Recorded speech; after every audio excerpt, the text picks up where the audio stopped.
Bismillahirrahmanirrahim. Assalamualaikum warahmatullahi wabarakatuh. Waalaikumsalam warahmatullahi wabarakatuh. Alhamdulillah, nahmaduhu wa nasta'inuhu wa nastaghfiruh wa na'udzu billahi min shururi anfusina wa min sayyiati a'malina. May yahdihillahu fala mudilla lahu wa may yudlilhu fala hadiya lahu. Asyhadu an la ilaha illallah wahdahu la syarika lah wa asyhadu anna Muhammadan abduhu wa rasuluhu la nabiyya ba'd. Allahumma shalli ala sayyidina Muhammad wa ala ali sayyidina Muhammad. Rabbi israh li sadri wa yassir li amri wa hlul 'uqdatam min lisani yafqahu qawli. Subhanaka la ilma lana illa ma 'allamtana innaka antal alimul hakim. Amma ba'd. Alhamdulillah, segala puji hanya bagi Allah. Salawat serta salam semoga selalu tercurah kepada junjungan kita Nabi Muhammad sallallahu alaihi wasallam serta keluarganya, sahabatnya dan juga para pengikutnya yang setia dengan ajarannya hingga akhir zaman. Alhamdulillah, anak-anakku sekalian dan para asatidzah yang dirahmati Allah. Kita lanjutkan kembali kajian kita Kitab Nasaihul Ibad. Kita masih dalam nasihat yang 3 ya. Kita pada maqalah ke-44. Al-maqalatu ar-rabi'atu wa arba'un. Maqalah ke-44. An ba'dil hukama'i, dari sebagian hukama, ahli hikmah. Siapa ahli hikmah itu? Dikatakan ahli hikmah di sini adalah hum ya. Wa humul ladzina yakunu, yaitu adalah orang-orang yang bagaimana? Ya. Yakunu qawlahum wa fi'lahum ya muwafiqan lisunnati.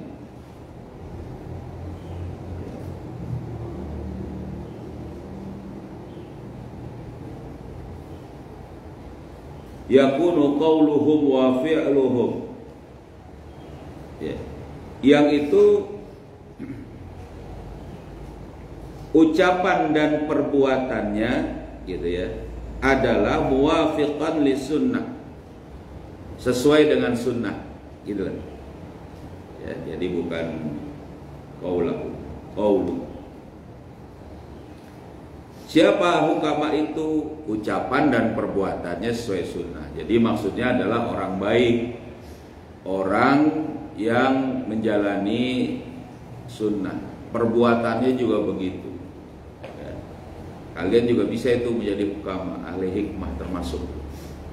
Kalau perbuatan kalian itu senantiasa dikaitkan dengan syariat Allah, ya, dengan sunnah Rasulullah, menjalankan perintah Allah, ya kan, memenuhi apa yang diperintahkan, berdakwah, belajar, mengkaji, taat pada orang tua, termasuk dalam ahli hikmah. Apalagi ada ilmu ya, mondok, nyantri ya, kemudian ada pemahaman, mengajarkan kepada orang. Nanti kalian tuh juga dakwah. Insyaallah nanti setelah ada ya, nanti ada beberapa rencana kita gitu ya, mudah-mudahan kalian nanti bisa lebih berkiprah dalam dakwah. Kenapa? Karena itu yang kemudian menjadi sunnah dari Rasulullah SAW. Apa itu maksudnya? Yang mengerjakan syariat semangat nih, mengerjakan syariat nah gitu. Pagi-pagi ya, bukan udah pada makan kan? Udah ya? Ya, sahur ya. Nah, apa yang kemudian dikatakan oleh sebagian ulama atau sebagian hukama itu, ahli hikmah itu ya, samratul ma'rifah, Jadi buah dari makrifat itu, apa makrifat itu dijelaskan? Idrakus sifatillah, yaitu adalah memahami sifat Allah Ta'ala. Jadi adalah orang yang memahami syariat Allah, memahami sifat Allah, atau orang makrifat ini orang yang mengenal orang yang mengenal Allah gitu. Ya jangan liatin itu. Ya. Ya gitu. Orang yang mengenal Allah ini siapa ini? Buah dari makrifat, buah dari mengenal Allah itu apa? Mengenal sifat Allah dikatakan di sini adalah salasu hisalin. Jadi buah mengenal Allah itu ada 3. Buah makrifat itu ada 3. Apa? Al-haya'u minallahi ta'ala. Nah ini dia. Al-haya'u minallahi ta'ala. Malu kepada Allah. Malu kepada Allah. Perempuan ini kadang kan malu, pemalu. Ya kan? Nggak mau ngomong, sedikit keluar, sedikit apa. Bagus. Tapi harus dengan landasan iman. Ada jadi cerita dalam satu hadis, seorang ayah itu memarahi anaknya. Kamu itu harus malu, kamu harus punya malu katanya. Kamu itu tidak punya malu. Nah, bisa kira-kira gitulah. Lalu ditepuk oleh Rasulullah SAW. Da'hu fa innal haya'a minal iman, kata Rasulullah SAW. Biarkan dia, sesungguhnya malu itu sebagian dari iman. Jadi kalau ada orang malu bukan karena iman, berarti bukan karena makrifat. Malu dia nggak mau korupsi, gara-gara apa?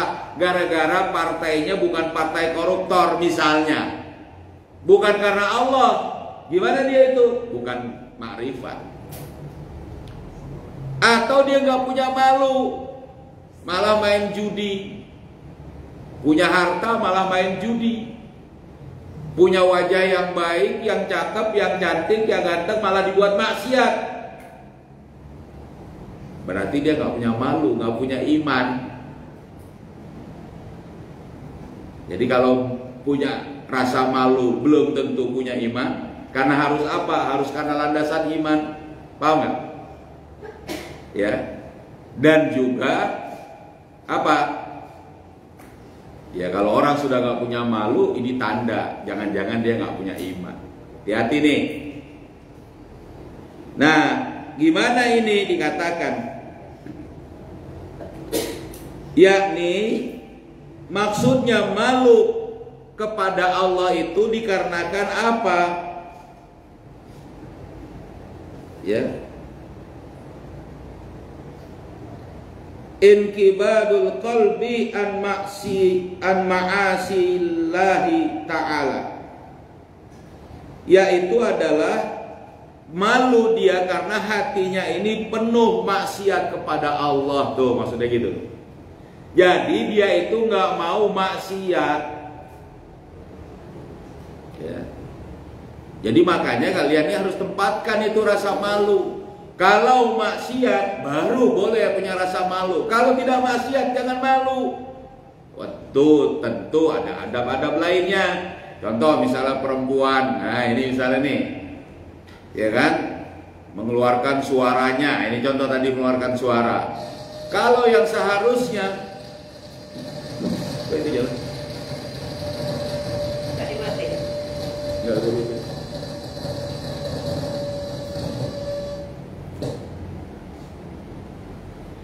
Ya.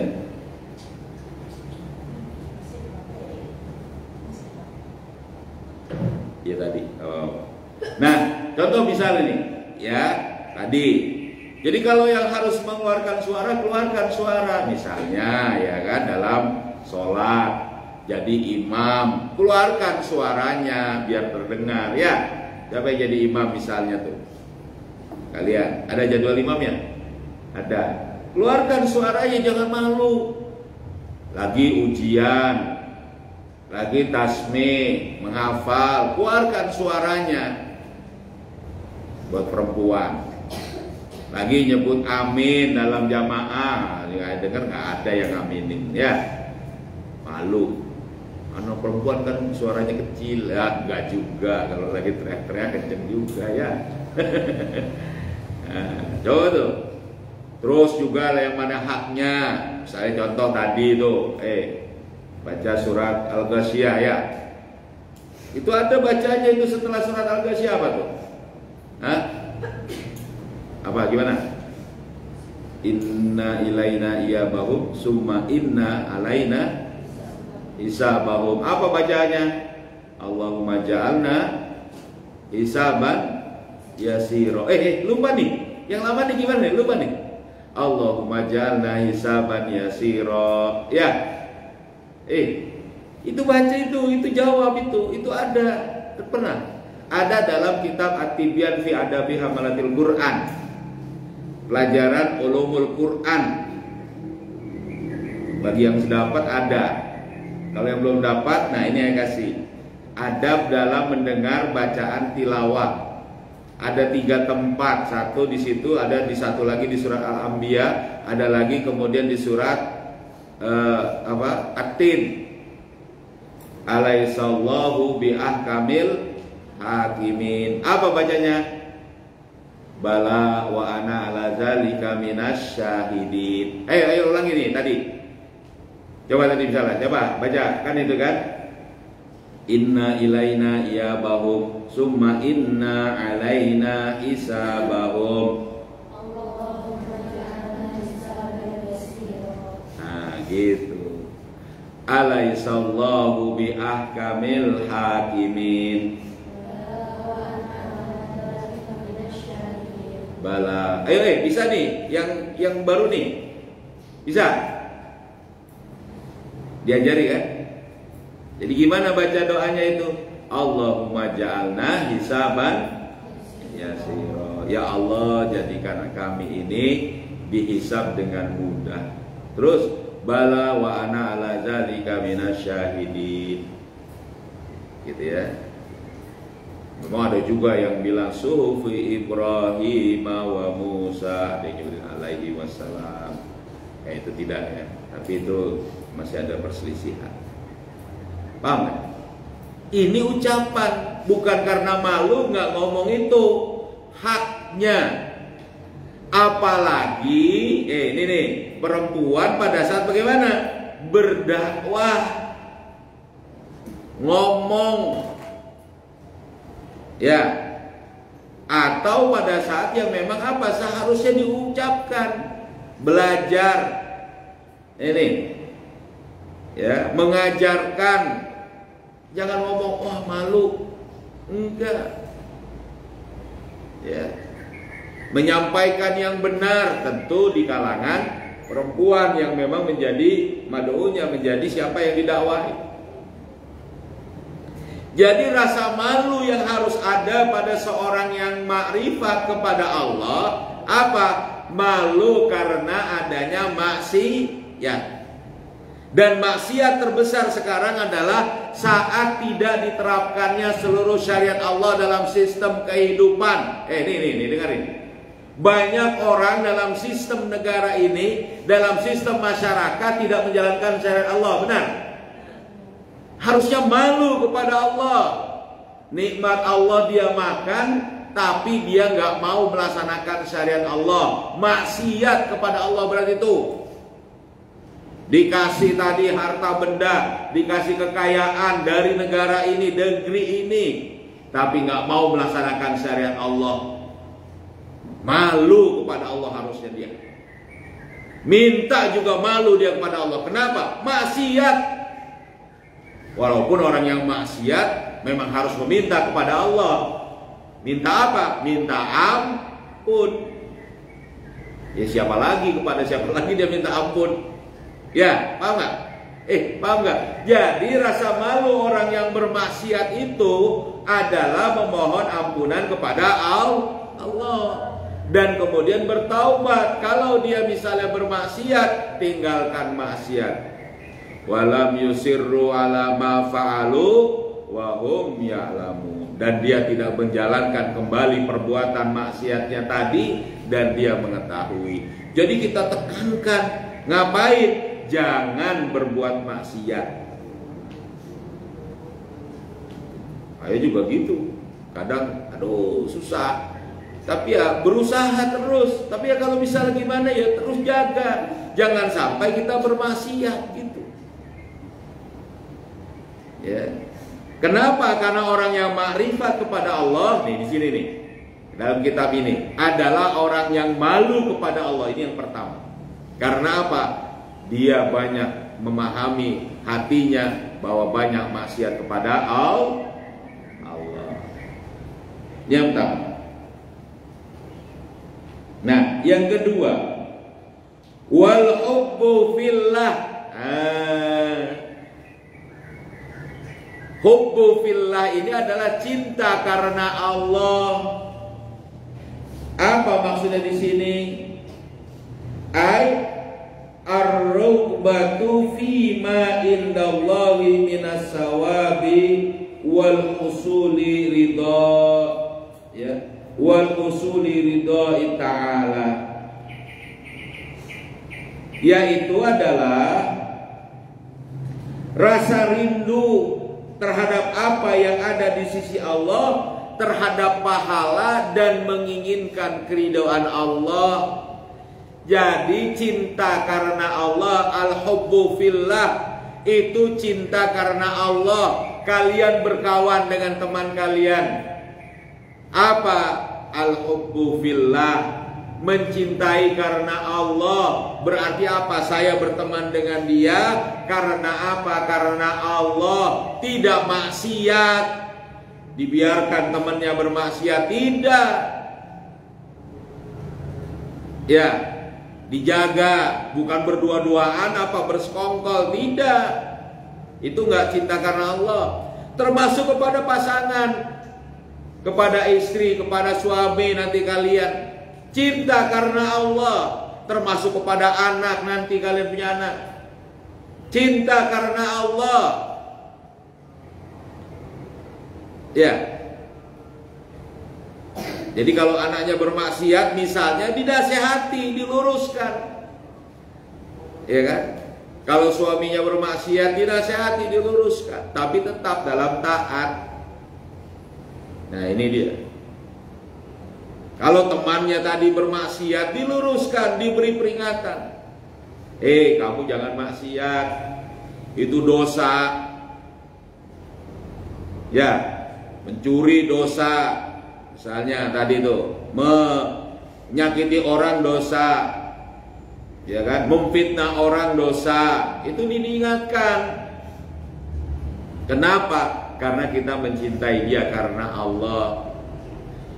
Ya, boleh, bahkan ada sunnahnya apa? Mengucapkan cinta. Uhibbuka fillah, bisa kalau saya bisa kepada kawan, kepada laki-laki. Kalau misalnya kepada kalian, kepada teman-teman, uhibbuki fillah, saya mencintai kamu ya ukhti, ya saudariku. Karena apa? Karena Allah. Gitu. Jadi mencintai karena Allah. Gitu. Kenapa? Karena dia pingin keridhaan Allah. Pingin keridhaan Allah. Itu yang kedua. Nah, yang ketiga adalah wal unsu billah.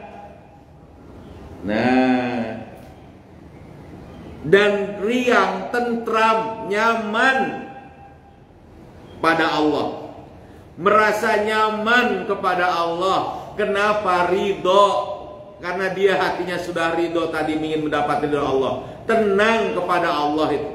Makanya kata-kata dalam nanti pelajaran kalian tuh, dalam kitab ya, itu ada dijelaskan untuk kita membaca doa raditu billahi rabba Ya, agar ridho hati kita. Ya Allah, ridho Tuhanku adalah Allah. Apa yang dikatakan di sini dijelaskan bahwa nyaman dan tenang karena Allah. Wa huwa, ya, wa huwa sahwu billah, yaitu adalah tenang karena Allah. Fakullu musta'nisin, ya, dan semua orang-orang yang merasa riang, solihin, ya, musta'nisin solihin, yang orang itu riang, yang memang layak untuk dia itu riang dan nyaman karena Allah. Wa huwa asarun, ya, wa huwa asaru musyahadatin, ya, musyahadati jamalin, ya, ya, hadratillah, jamali hadratillahi ta'ala fil qalbi, yaitu adalah sebagai apa? Buah atau asar, jejak dari apa? Dari, ya, dia itu menyaksikan keindahan kehadiran Allah Ta'ala dalam hatinya. Jadi dia merasakan apa yang disebut dengan nahiyah ruhiyah atau yang disebut dengan ruhaniyah. Ini ada 3. Nih kita jelaskan dulu. Ada yang disebut dengan nahiyah ruhiyah, ada ruhaniyah, ada ruh. Nahiyah ruhiyah itu dalam mafaid Islamiyah ada dalam kitab itu. Nahiyah ruhiyah itu adalah aspek ruhiyah, benda yang bisa mengingatkan atau menghubungkan kepada Allah. Maksudnya benda tadi disadari makhluk ciptaan Allah. Ini menyadari segala benda makhluk ciptaan Allah. Paham? Itu nahiyah ruhiyah. Kalau ruhaniyah, merasakan keagungan Allah. Jadi kalau kalian sedang melihat pemandangan dari sini bagus, subhanallah, berarti ada aspek di situ 2. Menyadari pemandangan ini indah. Kenapa? Diciptakan oleh Allah dan merasakan keagungan Allah. Allah menciptakan pemandangan tadi. Oke, kalau kalian dalam perjalanan, nah ini yang jauh-jauh nih, ya, misalnya naik kereta, naik bis atau naik pesawat, nikmatin perjalanan, lihat, naik bis, jalanan, lihat, oh subhanallah, asik, banyak pohon, hijau, ya, sawah, gunung, ya, laut, awan, nikmatin semua ciptaan Allah itu, ya. Dan yang paling banyak yang mudah untuk dinikmati adalah tingkah manusia. Ini makanya ada kemarin waktu ayah ke mana, ke Ngawi, ada turis itu apa? Senantiasa berfoto terus di kereta itu. Saya pikir apa yang dia foto-foto ini terus? Terus foto. Nggak taunya dia memoto orang yang sedang bekerja. Oh, ayah baru ingat. Dulu waktu dapat pelajaran fotografi, salah satu yang paling menarik untuk difoto itu adalah tingkah manusia. Kalau dia mungkin cuma sekedar moto-moto aja, tapi kalau kita, kalau pas saya ikutin juga, dia moto apa nih? Oh, dia orang bekerja, orang apa? Elitin, iya ya. Seru juga ya, lucu juga ya. Senang juga melihat itu. Apa ada rasa harus dibentuk di situ? Subhanallah. Mereka, orang-orang itu mendapati nikmat Allah. Mudah-mudahan Allah terus memberkahi mereka, dan mereka pun menyadari untuk senantiasa taat kepada syariat Allah. Gitu. Jadi nggak ada rasa hati itu bunda. Ini dia. Ini juga belajar, walaupun tetap aja kadang sakit terasa sedih ya. Tapi harus dibuat itu senang. Lihat orang, oh iya ada orang kayak gini, ya kan? Atau kalian mau duduk di bawah itu banyak ikan, lihat ikan, oh, dia gerak terus gitu kan. Senang aja dia, dapat rezeki terus itu dia. Ya. Gitu. Kenapa? Karena hatinya jinak. Jenak itu apa? Nyaman pada Allah. Ini tanda apa? Ma'rifat. Dia sadar bahwa Allah itu maha pemberi nikmat, luas nikmatnya, luas keagungannya. Jadi dia menyadari keagungan Allah. Sampai berikutnya ada yang disebut dengan ruhiyah. Apa itu? Idrak silah billah. Kesadaran hubungan dengan Allah. Kalau gitu saya harus menyembah Allah. Kalau gitu saya harus taat pada Allah. Ya, kalau gitu terdengar suara azan, saya harus sholat misalnya. Saya harus taat, ini ada perintah Allah, dijalankan. Saya harus dakwah, saya harus mengerjakan ini, itu semua. Pak, ini orang yang ma'rifat pada Allah. 3. Ya. Malu karena Allah, cinta karena Allah, dan apa? Jenak. Ya. Nyaman karena Allah, nyaman kepada Allah. Pak.